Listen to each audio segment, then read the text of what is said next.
Have you ever had that feeling, that you're seeing things other people just don't? Well, today we're diving into the genius of the quiet observer. It's this really fascinating and honestly overlooked strength that lets some people see all the hidden details that the rest of us miss. So, does this sound familiar? You're in a busy room, you're not saying a whole lot, but you feel like you're tuned into a completely different frequency. You're picking up on all these little currents that are flowing just under the surface of the main conversation. If that resonates with you at all, then you are absolutely in the right place. Let's talk about the archetype of the quiet observer. And just to be super clear right from the get-go, this is not about being checked out or antisocial. Not at all. It's about a totally different kind of engagement, one that's happening inside, that's analytical, and it's incredibly rich. Think of it as just a different mode of experiencing the world around you. But here's the thing. In our super fast-paced, really loud world, this way of engaging with everything is, well, it's almost always misunderstood. So let's get into the common assumptions that usually miss the mark completely. Okay, picture this, a team meeting, a brainstorming session. Everyone's talking, maybe talking over each other. Ideas are just flying everywhere. And then there's that one person who hasn't said a word. The instant assumption, right, is that they're shy or bored or they have nothing to add. But that assumption, it misses the real story by a mile. So let's pull back the curtain on this quiet facade, shall we? What's the myth that everyone sees versus the powerful reality of what is actually going on inside the mind of the observer? This is where it gets really interesting. Look at the contrast here. On the left, you've got the typical labels: shy, aloof, disengaged. But now look at the right. While everyone else sees shyness, what's really happening is deep processing. The mind is just sorting, analyzing, and connecting all the information. While they might look disengaged, they're actually busy with some serious pattern recognition, seeing how all the little pieces fit together. And where someone might see a lack of interest, that's often a sign of heightened empathy, a real tuning in to the emotional vibe of the entire room. And this quote, it just nails it. It perfectly captures that internal world. That silence on the outside, it's really just a cover for this incredible buzz of activity happening on the inside. It's like a symphony of thoughts and observations and connections that no one else can hear. So, okay, if it's not shyness and it's not disinterest, then what in the world is it? This is where we stop talking about misunderstandings and start talking about what is honestly a form of genius.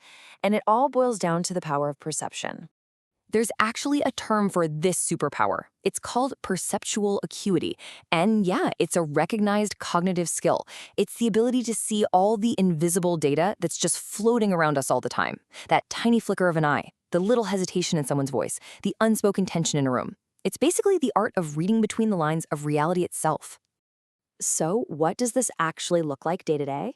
Well, it's noticing that split-second micro-expression of doubt on a coworker's face, even when they're saying yes to a deadline. It's hearing what isn't said in a friend's voice when they tell you they're fine. It's walking into a room and just instantly getting a read on the emotional temperature. Is it tense? Is it collaborative? And maybe most importantly, it's connecting ideas that seem totally random to everyone else because you've been quietly gathering all the background data that gives everything its real context. All right, so this is an amazing skill to have, but how do you actually use it? Let's talk about how to harness this inner observer and really turn it from just a passive thing you do into an active strength. This power is a total game changer. In leadership, it lets you go beyond just managing tasks and helps you to truly understand your team's dynamics to see conflicts before they even start. For creativity, it's where real innovation comes from, finding these profound ideas in the little details everyone else walks right past. In our relationships, it's the antidote to just surface-level chats. It lets you build incredibly deep, real connections. And for problem solving, you become the person who sees the whole system, not just the one loud, obvious problem that everyone else is focused on. So whether this sounds exactly like you or you just want to get better at it, here are 3 things you can do. First, practice active listening, but with a twist. Listen for the pauses, the tone shifts. Listen for what's not being said. Second, next time you're people watching, don't just see what they're doing. Try to see the stories behind their actions. And third, and this one is so important, you have to schedule time for quiet reflection. Your mind collects so much data all day long. You need to give it the space to actually connect all those dots. So as we wrap this up, let's close with one final quiet thought. You can think of it as an invitation, really, for all of us. And here is the most important takeaway. This is not about being an introvert or an extrovert. That's not the point. Extroverts can be amazing observers too. This is about a mode of being that we can all tap into. In a world with so much information and constant noise, the ability to filter, to see things deeply, and to understand quietly, well, that's not just a personality trait anymore. It's a critical skill. So I'm going to leave you with this question to think about.